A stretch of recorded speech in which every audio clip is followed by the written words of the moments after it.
guys, this is Emily McBride at Paste Magazine, sitting here with Dave Stewart to talk about his memoir, Sweet Dreams Are Made of This, Life in Music. So hey, welcome to Paste Studio. Thank you very much. Yeah. I love being surrounded by all these archives. Yeah, it's pretty great. And they're not empty, they're real. Yeah, they're reel to reel. Yeah. Okay, so talking about the book, the foreword is by Mick Jagger, and he says in it that, you know, you were never one to do things just because that's how it's done. Yeah. And that sort of summarizes your entire career. So I was just wondering, what inspired you to want to do things your way and not just follow the rules? Probably started at school, like with most kids, you know, trying to understand what was the point of certain things. And because I had such an unusual childhood, because I was from the northeast of England in an industrial town, but it had gone through a really bad time, so the coal mines had been shut down and the shipyards were shutting down. In fact, have you ever seen Billy Elliot?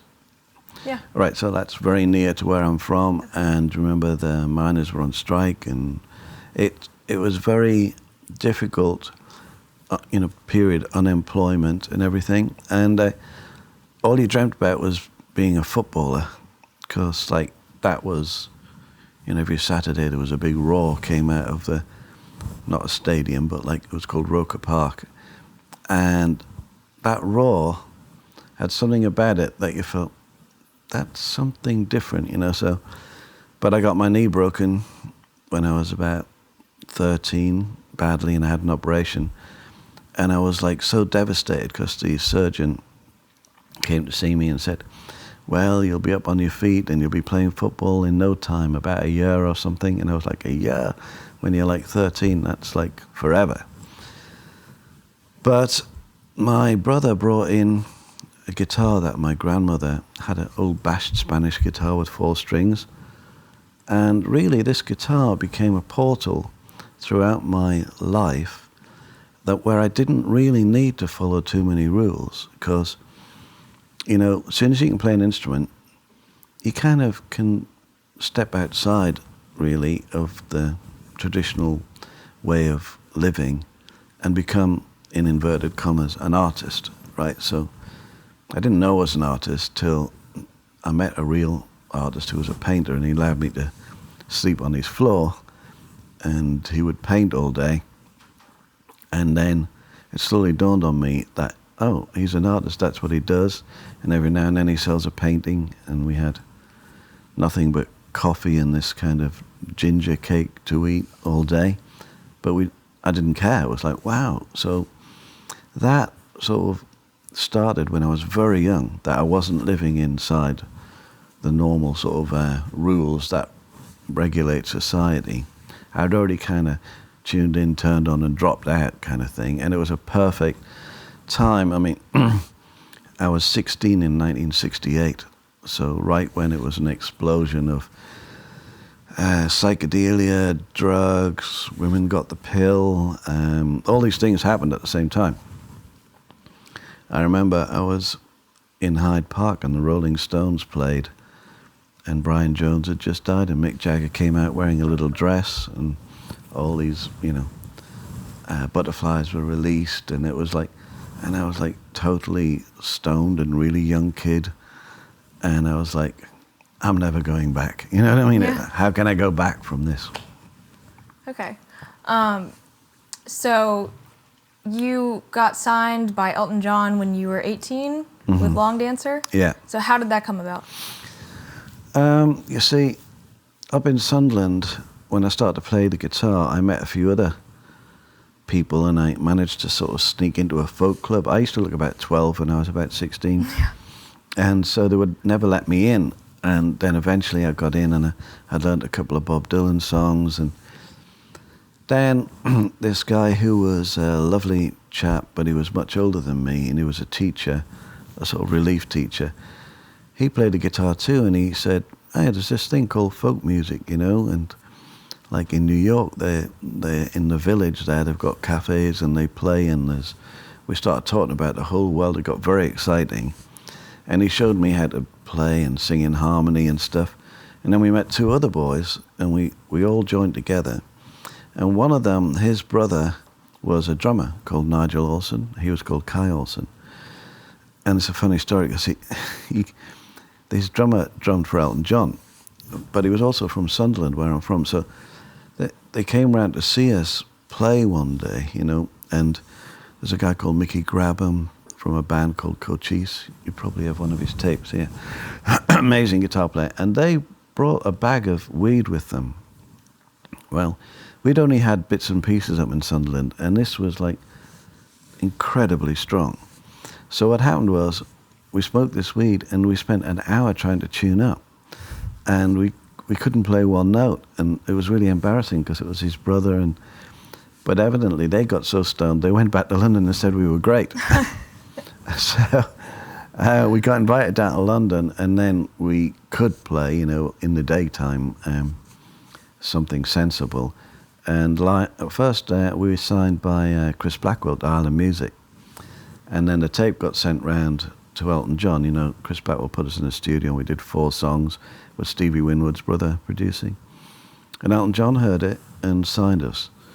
And as I describe in the book, it wasn't really like signing to a record label. He'd formed an independent called Rocket, and he was like massive at this time. He'd done Madman Across the Water, and I think Honky Chateau, and, you know, he was huge in America and in Britain. And back then, when you say huge, people sold records. You know, there was no YouTube or anything like that, so this was a hell of a lot of albums, which meant millions of pounds. So when you went into the record company office, it was like going into a very amazing smelling boutique with everybody wearing great cologne and people handing you jewels. You know, this is from Elton, you know. And we were only kids, and we're going, oh, this is great. The record business is fantastic. Of course, we were completely sort of way too young, got given money, and instead of going out and going, right, we're going to go into a songwriting session in a demo studio, I went out and bought like 1,000 capsules of mescaline and a pound of hash, which is a pound in weight, you know, because so excited. We'd only had like stuff this big. Yeah. And of course, when they came around to hear our songs, you know, about 3 months later to go in the studio to make an album, we did the same repeat performance where we couldn't tune anything up, and one of us was hallucinating. And so, needless to say, that band didn't do very well. But it was a big learning curve. No. So the next time because I didn't think about being in a band after that. I just was, oh, well, that must be it. That's over. And that was interesting, sort of trip down the rabbit hole. Yeah. And I decided to sell dub music and records on a stall, like I don't know what you call it here, but like a market stall. Mm-hmm. And you could always spot my stall because it was just surrounded in smoke, because everybody who was coming to listen to reggae and dub music was smoking huge reefers. And then I met a guy, he was from an African band, and he got me back into playing guitar. Mm-hmm. And then I thought, shit, yeah, that's what I did. I'm a musician. I play the guitar. And very quickly got back into playing. But all during this period, I forgot to mention, I got married when I was really young, like 18, and my wife I married was only about 17, which is ridiculous. How old are you now? 25. Right, so imagine you when you were like 17, Can't. going, yeah, that's a good idea, we'll get married. Yeah. And guess what? We'll take acid on our wedding day, which we did. And it ended up in a very scary story, which is in the book, you know, where everybody who took it, we got lost and we couldn't find out the house that we came from. So it wasn't really a wise move. And but that marriage, you know, sort of dissolved because I took LSD probably every other day for about 3 years, almost during the whole marriage. And obviously my wife would be like fed up because I wasn't making any sense. And then I met a band called the Sadista Sisters, who were like the first sort of punk band that were also a sort of activist theatre group. And the lead of this group was called Jude Alderson, and I fell madly in love with her and ran off with this outfit. and so many adventures. You'd have to read the book to know what happened then. But basically, I had a huge car crash in Germany, and when I was recovering in London, I was walking up the street, and this guy I knew, I'd met him at the sort of stall in the market, was inside a shop window, and he was like knocking on it, and I went in there, and he was making a record shop, but it wasn't a shop, it was a squat really, but he pretended that he had a lease. And he said, "Hey, I've met this amazing girl that sings and plays this huge old harmonium." And he said, "Do you want to meet her?" And I said, "Sure." And that was Annie. Mm-hmm. And we drove to meet her. Kind of in the first hour, I think we decided we moved in together basically from the second we met. And we stayed living together for 5 years and didn't write one song during that period. Between us or separately, not one song. And then we broke up and wrote 140 songs about breaking up. Mm-hmm. So your relationship with Annie, I felt like you got like a mythological connection musically. And I loved the story of Sweet Dreams fruition, where she's like on the floor, in the fetal position, just like despairing about like the lack of future in your music, and then 5 seconds later you're writing that song. Can you sort of take us through that a little bit? Yeah, well, it was a mixture of things, because you see, if you say are a married couple or you live with somebody for 5 years and you decide to break up but stick together as a duo, already that's a pretty tricky situation. So I had gone through this kind of weird thing where I kind of died on an operating table and was reborn, and I was feeling quite sort of sparky and up about everything. And Annie was feeling really down about everything and also confused as how we were going to survive, making music. We were in a picture framing factory which had a roof like that. So you had to bend down all the time, and you couldn't really do a vocal without hearing like as somebody cut a picture frame. So trying to sing in between that, and I was trying to experiment with like completely new equipment, the cheapest you could get, but it was still, like cutting edge at the time. Like nobody had really used a drum computer where you could see a little line like a tiny, on a black and white screen, like a little oscilloscope. And she was lying there, really down and just saying, "Oh, nothing's going to work," because I was trying to get this bleeding thing to work for ages.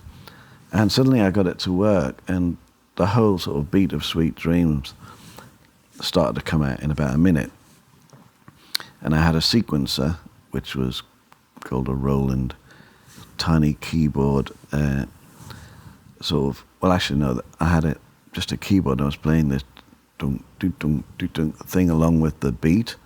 And the beat was weird because it had like, I made a tom-tom and I tuned it all the way down so it sounded like a huge drum. Mm-hmm. And it was on the first beat of the bar instead of on the back beat. A lot of dance music at the time, was on the back beat, like boom, cat, but this was dum, dum, dum, dum, right? Mm-hmm. And Annie sort of leapt up and was like, "What's that?" And within minutes, she was scribbling away, and then she came up with that great line, "Sweet dreams are made of this," right? And we worked sort of fast and furious. She started playing the keyboard, I was putting a sequencer in. She ran downstairs in between the picture framing and sang bits, pieces, and it within literally 20 minutes, it was like we were both jumping around going, "Oh my God, how did we even do this," right? And the words were really powerful but really sort of ominous. Some of them want to use you, some of them want to be used by you, some of them want to abuse you, some of them want to be abused. And then I suggested maybe in the middle there should be something a bit sort of more optimistic, which was hold your head up, moving on, keep your head up, moving on. But the whole thing happened like half an hour, and we were delirious. Like we were thinking, well, this is the most amazing thing. It didn't sound like anything else. It was unique, and I think we always used to, if we felt in a good mood, we used to get carry up the stairs, because it was up at the top in the eaves at the top of the stairs. We used to go down to this place and get them to fill up a jug of margarita, and then we would carry it all the way up to the top and drink margaritas and kind of jump around, and so she went from literally a very sort of fetal position, depressed, to celebrating, you know. And funny thing was, though, when we played it to a lot of people in the business, you know, in the record world or publishing, they would go, well, we don't really get it, because where's the chorus, you know? And we would go, chorus, but it's all like a chorus, you know? And of course, the same people years later would go, oh, we knew that would be a hit. But at the time, it was difficult. In fact, in England, they released 3 other singles off the album before that one. But by then, it had already been imported, and a guy in somewhere like Cleveland was playing this import, and every time he played it, the phones went crazy. So he's looking at the, you know, the liner notes. Right. He kept ringing RCA Records in New York and saying, look, you've got this band called Earth Mix, and the record's going through the roof. And they go, no, we don't have a band called Earth Mix. And he's going, well, it says it written here. But they didn't realize we were called Eurythmics and that we weren't signed in America. We were, you thought Annie was an African-American soul singer or something.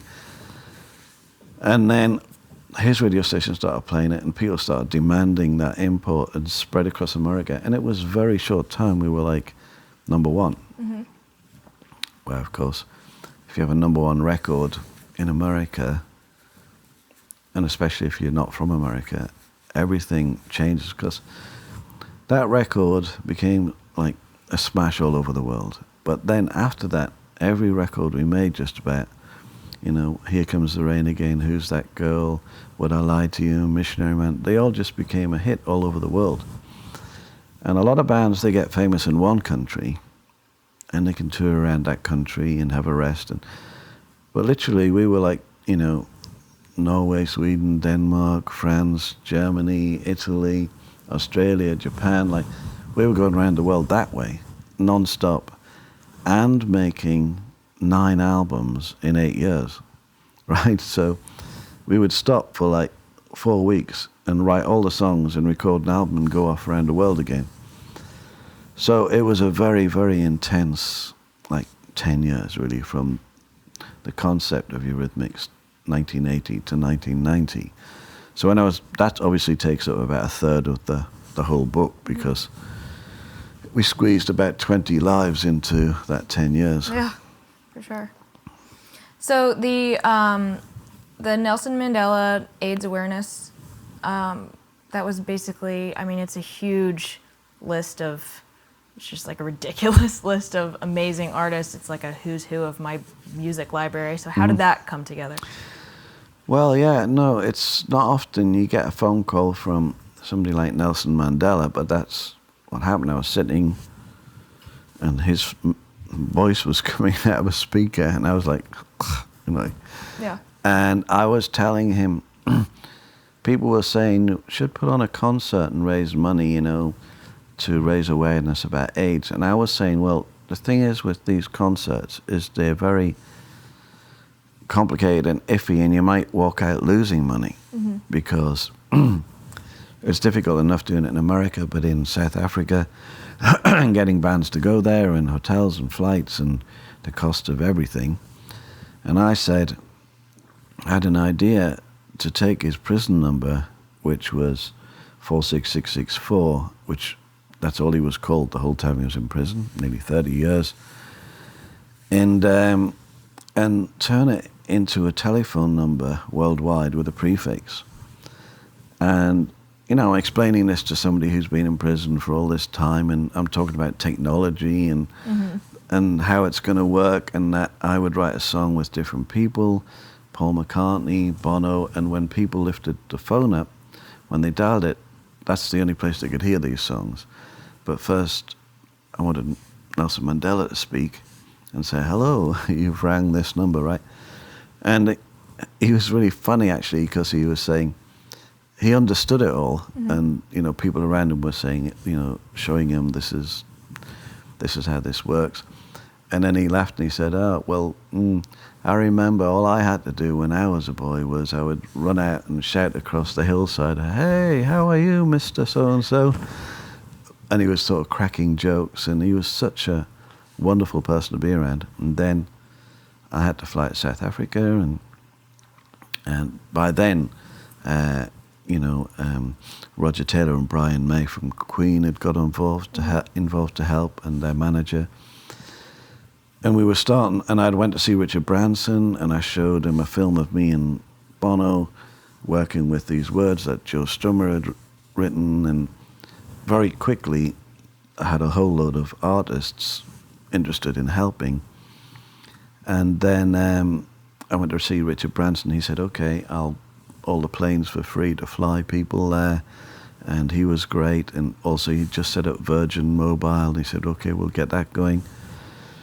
But then Bono and I went on like a long lost 2 weeks or something, just before Christmas. I think we said to our wives, we're just nipping to America for a couple of days. And I don't know how to describe this without showing you the bit of film, but Bono's a character that he's in his own time zone, and he'll ring you, it could be 2 a.m, and he talks to you as if you were just talking in a bar 10 minutes ago, and you're like, what? I'm just waking up.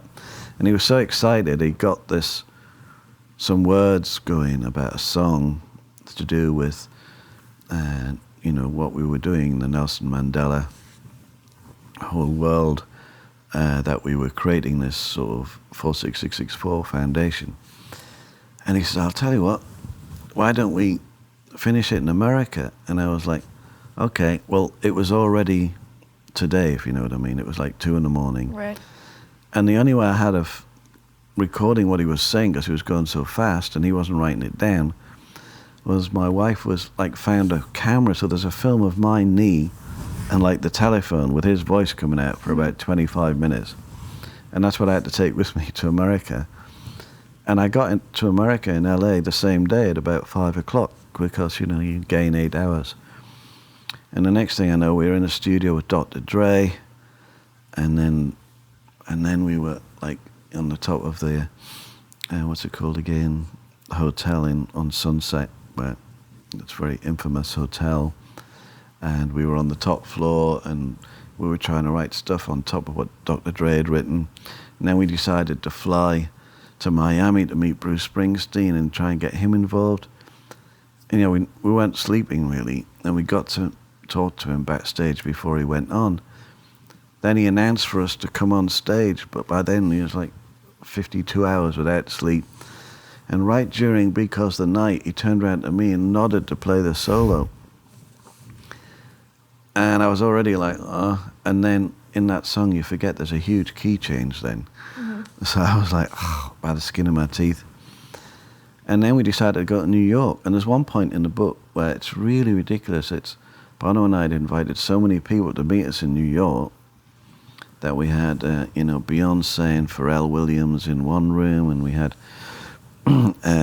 we even had Oprah Winfrey arriving. We had the NFL, the heads of the NFL, and we got delirious with tiredness, so we kept pressing the elevator in the Hit Factory up and down, and every time the elevator door opened, we just couldn't get out. We would just press it to go back down again. We were like sitting on the floor in the elevator crying, laughing, but it wasn't a funny matter, it was like, shit, we've caused all of this.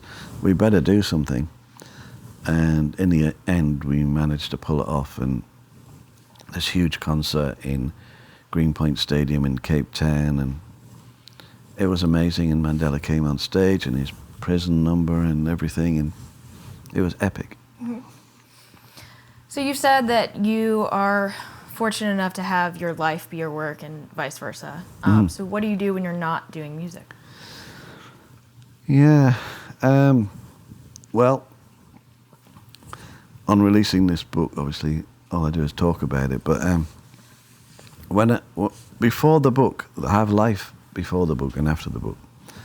Before the book, I would always create a situation where I could be creative at any given point. Now, I did this by a little bit like an Andy Warhol factory.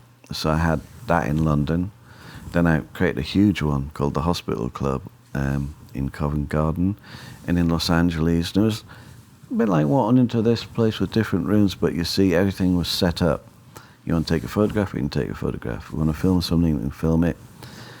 And I just wandered through years and years and years doing that. So I have archives, not like these, of stuff that is really a bit nuts, kind of, with amazing people, whether we're working or we're just having fun or we're playing. And, you know, with great artists, the whole of the new British art movement with Sarah Lucas and Tracy Emin, and I ended up making an album here called Greetings from the Gutter, and it was an amazing period. Damien Hirst did all the artwork for the album cover, which is an installation, so half the size of this room. And I would be set up on Electric Lady Studio in the Village. And because I was there, Lou Reed would wander over and he would play on some things. And then there was a great girl called Lady Miss Kia from Delight, and she would pop in to see what was happening and end up singing backing vocals. And Bootsy Collins, Bernie Worrell, and Jerome Bigfoot Bailey, like P-Funk basically. And again, I'd set it up like, I didn't really care. I suppose this is what the book's about really, is like, I'm not really worried about the outcome.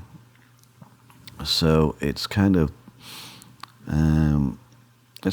like, if you think about things as laws in life, right? So it's kind of the law of detachment. So I'm just doing this, and I don't really care what happens in the end. I'm just right in the middle of doing it. So you get so into doing it, and then afterwards you can look at it and go, I wonder what I should do with it.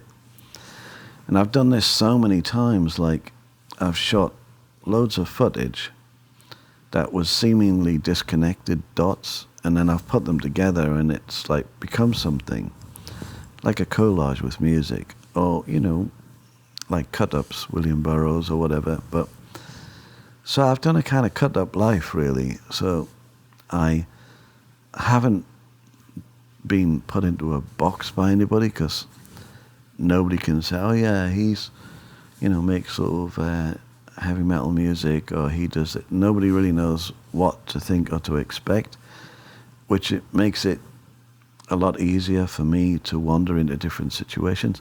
Hence the cover, you know, it's like, you know, when I was working with Stevie Nicks, one of the first things she said after we'd written about 3 songs, sitting like this, she said, hey, you know, I've never written a song with anybody in my life before sitting like this. And I was amazed. I always thought she had, but no, she'd always done them on her own. Or somebody had sent her a CD, Mike Campbell, and she'd played around. And she realized that I didn't care about the outcome. And I said, well, we don't like it, we just throw it away, nobody's going to hear it. And she got really sort of excited and revitalized about that, and we ended up like writing loads. Like every day she was like, hey, let's do it again tomorrow, you know, and a whole kind of outlook started to change about the possibilities. And then we started making a film, which is called In Your Dreams. And then she said, oh, let's make another album. And it was called 24 Karat Gold. Actually, it was a funny thing. She showed me a box of Polaroids she'd had under the bed or something. But every one was like a brilliant self-portrait. Like, and I was going, how did you do this? She said, oh, well, I wrote away to Polaroid and I got them to send me a special lead that I could take a picture, and I arranged these lights, and it was like very complicated. Mm-hmm. And I said, well, these would look amazing blown up. So I said, I'll show you, and I got one blown up like 5 feet. And that ended up being an exhibition in New York, and called 24 Karat Gold, and I think there was 24 beautiful Polaroid self-portraits, and one of them became the album cover. So you see, that's another thing where one thing just led to another. Mm-hmm. And it was like, it wasn't like a big plan from the beginning. And some people can plan their life from the beginning, and some people can do the opposite and make no plans, and it's like getting in a cab and not telling them where you want to go. And I'm in the middle, where I sort of set up the possibility that things might happen that could be very interesting. And I don't know what you call that job, but it's like an enabler or something, mm-hmm. You know? Yeah. Like, And that's my favorite thing to do. And then people feel relaxed. And I've done it on the tiniest level, and I work with unknown new artists all the time. To, you know, I had a huge church, which Paul Epworth has now, producer.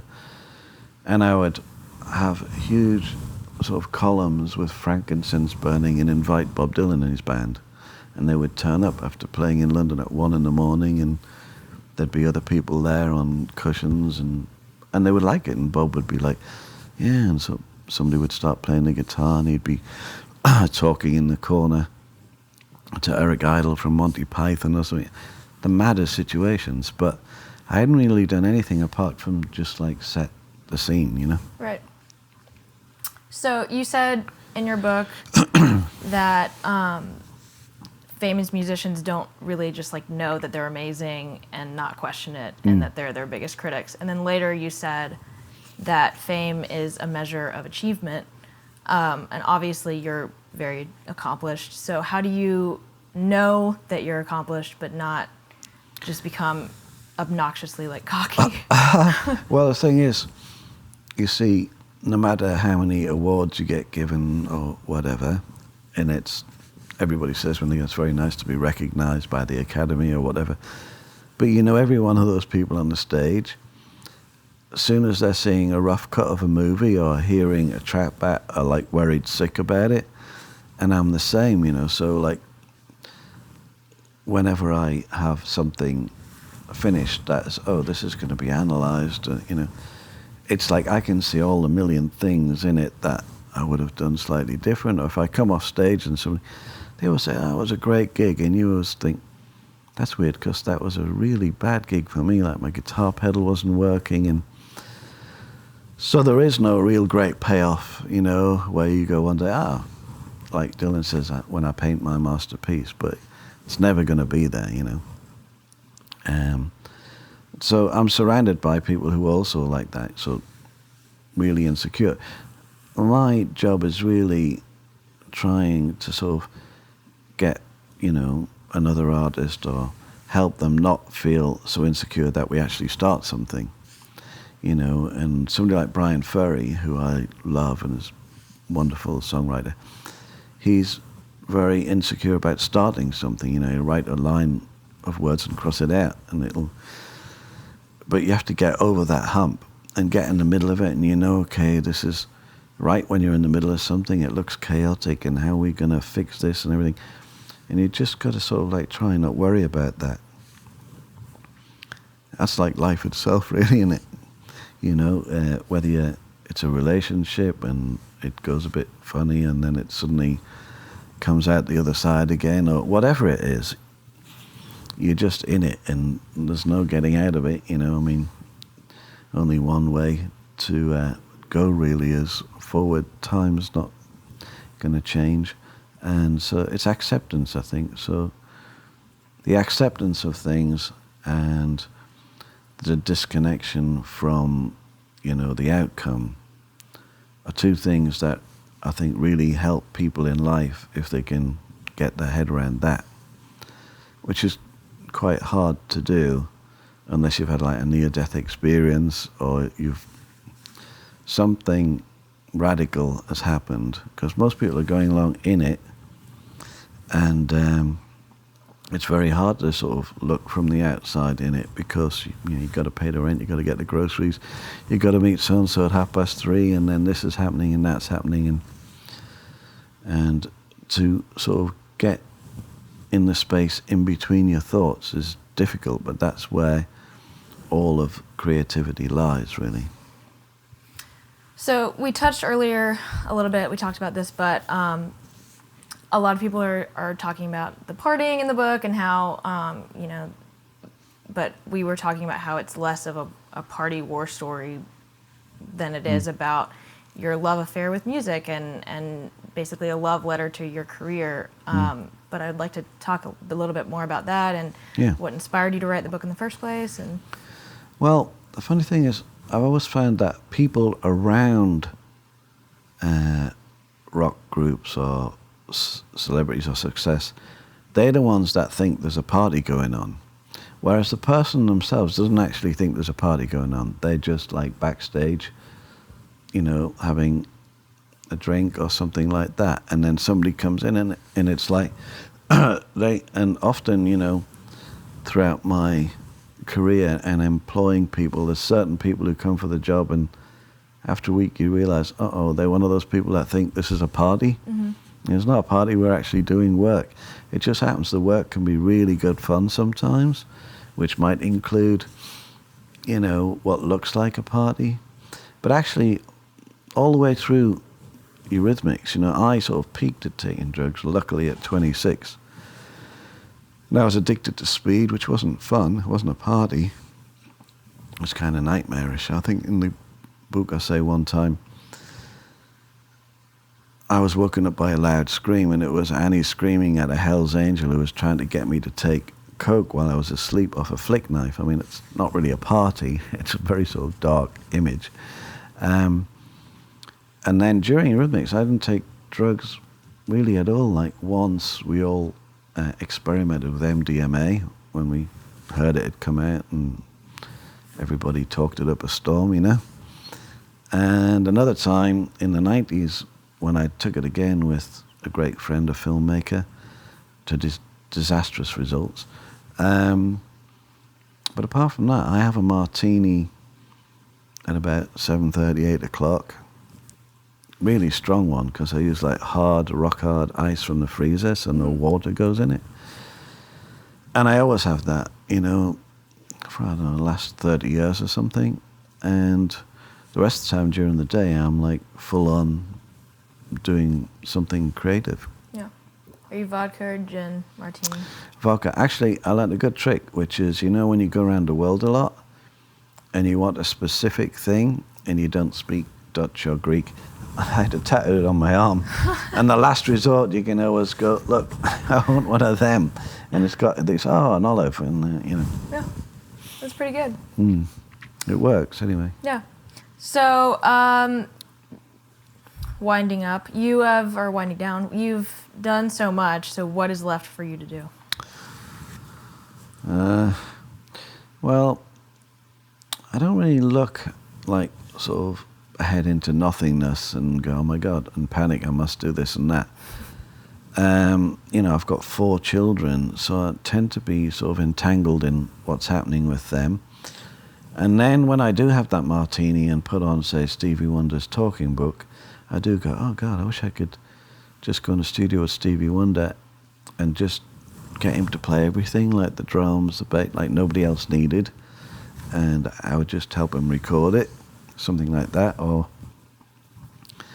sometimes I sit and I go, God, music in restaurants is so wrong most of the time. So I think I'll invent, like last night, I'll invent something to help fix that. And that kind of thing. Like what? Well, I actually invented it while we're having a martini. But I'll explain it to you off camera. Okay. Otherwise somebody will nick it. I won't, I promise. No, you won't. I mean, She might. Yeah. no, the people who are watching this. Yeah. Okay, so what are you going to do in New York while you're here? Do you have things that you have to do while you're in New York? Well, to tell the truth, I had a few things I had to do, and I got so sort of crammed up with interviews, but I'm working with this lovely lady called Dominique Morisseau, a playwright.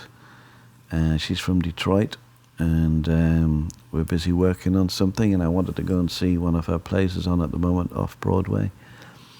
And I have so many friends here. You know, I should be seeing a girl called Ji Hae, who's like I helped work on a record with her. She's Korean, but like she's incredibly interesting character. I used to always hang out with Diane Birch, but she's moved to Berlin. So I was just walking out of one of my favorite restaurants the other night, Omen, and I said, I've just come out of Omen, and she was like, that's where we always used to go and have some Japanese food. And I mean, you know, I love New York. Clem Burke and I from Blondie used to share a loft at one point, you know, at the height of 80s madness. And yeah, so there's so many things about New York I love. And I used to always unfortunately, I used to always be with Lou Reed because he was a great friend. And I was around when he first met Laurie Anderson, and they became a couple. And we would, in fact, in the book, there's a photograph I took of them when they just got together. And, you know, so it was always around, you know, around the village and around there. And then Annie and I wrote Here Comes the Rain Again in what used to be called the Mayflower Hotel, which was a rock and roll hotel overlooking the park. And I liked to go up there, and I used to go to this. Funny enough, there was a restaurant. You could walk to it from there, but I think so. Martin Scorsese cast nearly all of his movies from it, because the guys that worked there, you'd go, hang on a minute, I'd just seen you in that movie, and they were in the movie, and it was like this Italian kind of hangout. And you know, there's so many places in New York, as you know. You can get lost in just one tiny area. For sure. You can get stabbed easy. Yeah, you get stabbed and lost. Get mugged and stabbed and lost. And so, but yeah, I mean, I'm going to try and fit in as much as I can. All right, well, thanks so much for chatting with us. I'm really pleased we were chatting on a sofa and not a high metal stool like I was earlier this morning on the TV. When you go on TV shows or in radio stations, sometimes they say, yeah, now you sit there, and you go, what, on this high three-legged metal cold stool, and sit on it for 45 minutes. Like, so it's very nice, relaxing here, and it's a pretty comfy couch. Yeah, it leads for a different conversation, right? It's a wrap, as they say.